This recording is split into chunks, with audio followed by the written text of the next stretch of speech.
your home cleaner. Download the Local 3 News and Weather apps now. You know the saying, there's nothing more American than baseball and apple pie. We don't have apple pie this morning, but we do want to encourage you to head out to AT&T Field and support our very own Chattanooga Lookouts. Matthew Gidney is here with the Epilepsy Foundation of Southeast Tennessee, and he says please support the Lookouts because they're always so good to support the Epilepsy Foundation, so it's a win-win. It's true. The Lookouts, I mean, they're so giving, they're so involved in the community. We value them so much, and so we're really excited to be having this event here on the 28th. With the Lookouts, it's Strikeout Epilepsy. It's a really cool event. Everyone in the community is welcome. This isn't a fundraiser. It's actually just a time to celebrate our community here in Chattanooga who are living with epilepsy. There'll be a lot of folks there wearing purple, raising awareness about epilepsy. The Lookouts will be helping us raise awareness by running ads and making announcements. We'll have some folks with epilepsy doing the first pitch. It should be really fun. And I really hope everyone comes out and joins us. Well, you know, the thing about it, you said the folks in the area who are living with epilepsy, the truth is that you could very well work with a person or be a neighbor or have your child go to school and never know. But the person who lives with the epilepsy feels it every day.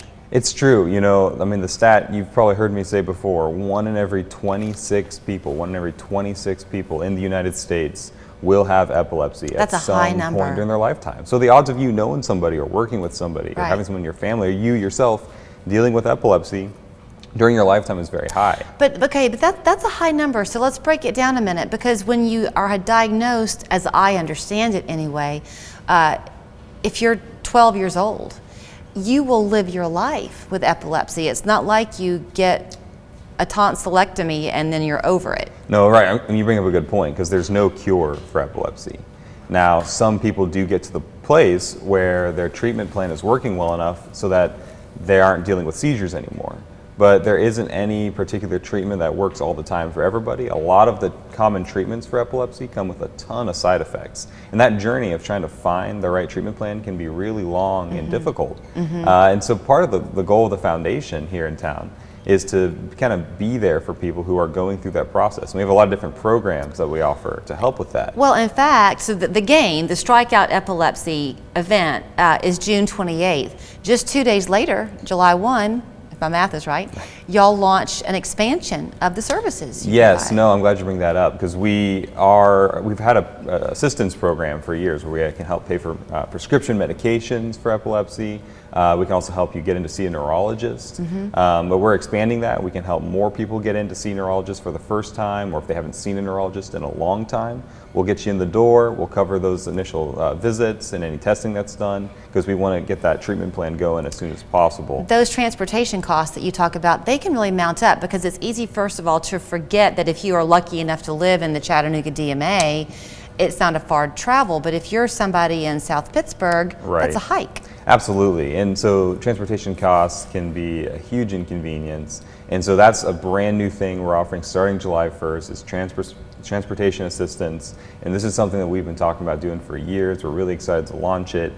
So if transportation needs are keeping you from getting to doctor's appointments, if they're keeping you from getting out to the grocery store and running necessary errands, this program can help you out. So I really encourage people to give us a call, reach out to us, and if they come to the game, you'll see a lot more information about us there as well. Let's talk about the game again, because he really does mean it. He had stressed with me before we went on air that you don't want people to think that they're going to come to have a fun night with their family and get hit with a fundraiser, but they are going to learn a lot. Yes. Right? So that if you go home and then your child should say, "Hey, Mom, such and so in my class has epilepsy," it might stir on a conversation. Absolutely. This is all about starting a conversation, celebrating those people who are living day in, day out with epilepsy, serving the epilepsy population here in the area. So this is a fun community night.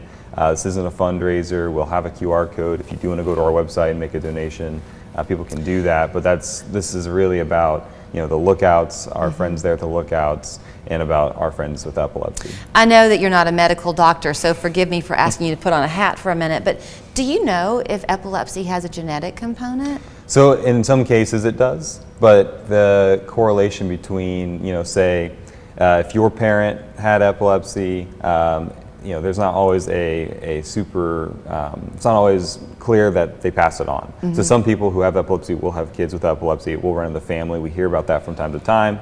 But in many cases, people we know with epilepsy, they're the first person among all their family members that they've ever heard of that have epilepsy. And when we don't have a cure, do they have any idea what some of the causes can be? Only 30% of people with epilepsy know why they have it. So doctors can only tell 30% of people. That means 70% of folks with epilepsy really, truly don't know. They might have a hunch for what caused it. They may have a pretty good guess, but they can't always pinpoint what's causing it. So it's really, for something as common as it is, it's really much more mysterious than you'd expect. So, because I know you will have this QR code set up at the game so that if someone does want to make a donation, you're welcome to do that. You mentioned the expansion of the services you offer, but does any of the money go into research too? So not with the Epilepsy Foundation local, right? So the Okay. Epilepsy Foundation national, that's something that they're more involved with on the research side. Here at the ground level, here in Southeast Tennessee and North Georgia, what we do is we provide services. We're sort of a resource hub for people with epilepsy and anyone who's curious about epilepsy. So if you want to tap into research and donate towards that, we can connect you with the folks who are doing that. But really our goal here is to help people with epilepsy have a network of support to sort of surround themselves with, to get information and education, and to sort of just have someone who's there to talk and come alongside them with these everyday sort of challenges associated with epilepsy. Well, here's where you can start. Get your ticket. June 28th, the Chattanooga Lookouts will take on whomever is on the lineup. That's right. We know that they're going to win. That's all that matters. It's a given. Watch for information to come your way that evening about the Epilepsy Foundation. As you heard Matthew say, it all stays local right here to help our folks. 1 in 26 people. That's a high number. Epilepsy-setn.org is the website to learn more. Thank you, Matthew. Thank you, Julie. West Yale Knife Trading Post has everything under the sun. Great selection of beautiful exterior doors with side lights from $9.95. Half-inch plywood is now in stock. Don't pay big box prices, but hurry, limited quantities available. You better get it when you see it at West Yale Knife.